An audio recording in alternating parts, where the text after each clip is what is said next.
अच्छे लोगों के साथ हमेशा बुरा क्यों होता है?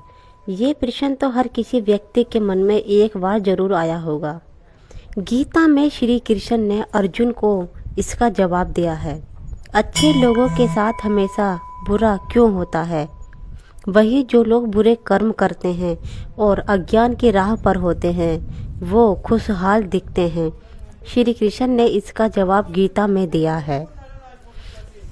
आपने महसूस किया होगा कि जो लोग अच्छे कर्म करते हैं वो परेशान रहते हैं, वहीं जो बुरे कर्म करते हैं वे खुशी रहते हैं।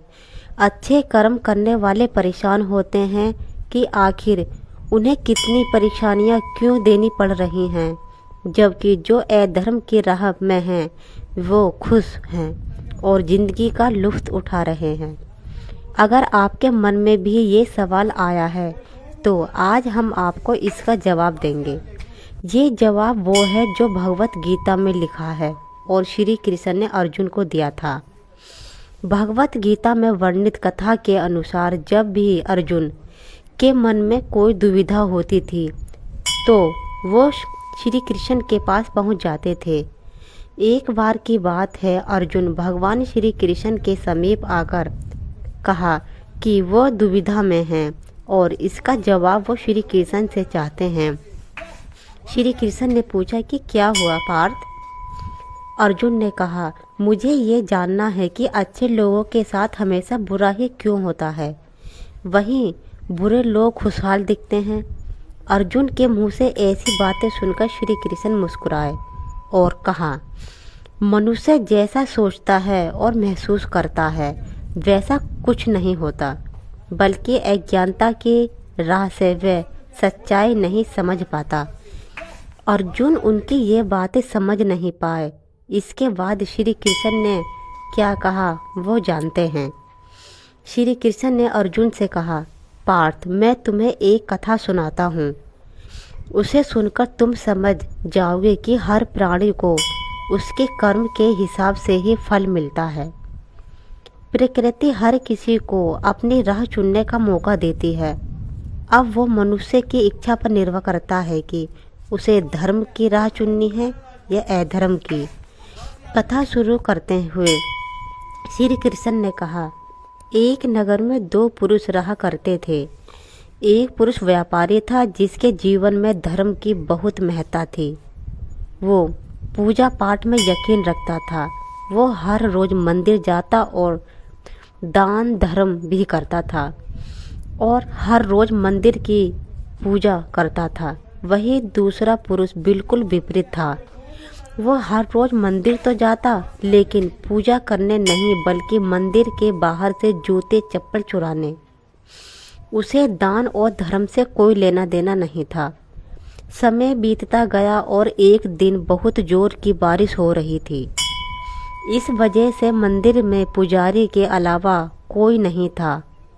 ये बात जब दूसरे पुरुष को पता चली तो उसके कहा कि ये सही मौका है मंदिर का धन चुराने का।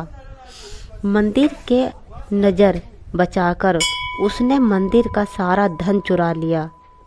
उसी समय धर्म कर्म में विश्वास रखने वाला व्यक्ति भी मंदिर पहुंचा। दुर्भाग्य से मंदिर के पुजारी ने उसे ही चोर समझ लिया और चिल्लाने लगा। वहाँ लोग इकट्ठा हो गए और उसे बहुत मारा। किसी तरह वो बचते बचाते वहाँ से निकला तो दुर्भाग्य ने उसका साथ वहाँ भी नहीं छोड़ा। मंदिर के बाहर वह एक गाड़ी से टकरा गया और घायल हो गया। फिर वो व्यापारी लंगड़ाते हुए घर जाने लगा तो रास्ते में उसकी मुलाकात उस पुरुष से हुई जिसने मंदिर से धन चुराया था। उसने कहा, आज तो मेरी किस्मत चमक गई, एक साथ इतना सारा धन मिल गया। ये सब देखकर उसे बहुत बुरा लगा और उसने अपने घर से भगवान की सारी तस्वीरें निकाल दी। कुछ साल बाद दोनों की पुरुषों की मृत्यु हो गई।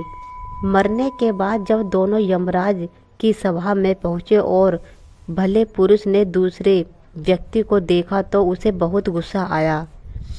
उसने क्रोधित होकर कहा, यमराज से पूछ ही लिया, मैं तो हमेशा अच्छे कर्म करता था, दान में विश्वास रखता था, उसके बदले जीवन भर मुझे अपमान और दर्द ही मिला। और इस व्यक्ति को नोटों से भरी पोटली, आखिर ऐसा भेदभाव क्यों? इस पर यमराज ने कहा, पुत्र, तुम गलत समझ रहे हो।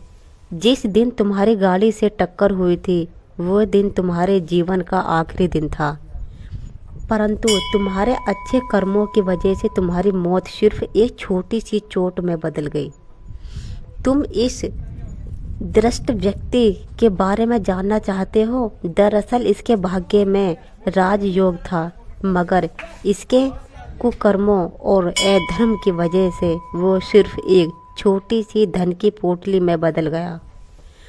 कथा सुनाने के बाद श्री कृष्ण अर्जुन से कहते हैं, पार्थ, क्या अब तुम्हें सवाल का जवाब मिल गया होगा? ऐसा सोचना कि भगवान तुम्हारे कर्मों को नज़रअंदाज कर रहे हैं, ये बिल्कुल भी सत्य नहीं है। भगवान हमें कब क्या किस रूप में दे रहे हैं मनुष्य को समझ में नहीं आता, मगर आप अच्छे कर्म करते रहें तो भगवान की कृपा हमेशा आप पर बनी रहेगी। इसीलिए अपने अच्छे कर्मों को बदलना नहीं चाहिए, क्योंकि इसका फल तुम्हें इसी जीवन में मिलता है। इसीलिए मनुष्य का फर्ज है कि वो हमेशा अच्छे कर्म करे, क्योंकि श्री कृष्ण ने गीता में भी बताया है कि किसी के द्वारा किया गया कर्म बेकार नहीं होता, चाहे वो अच्छा हो या बुरा।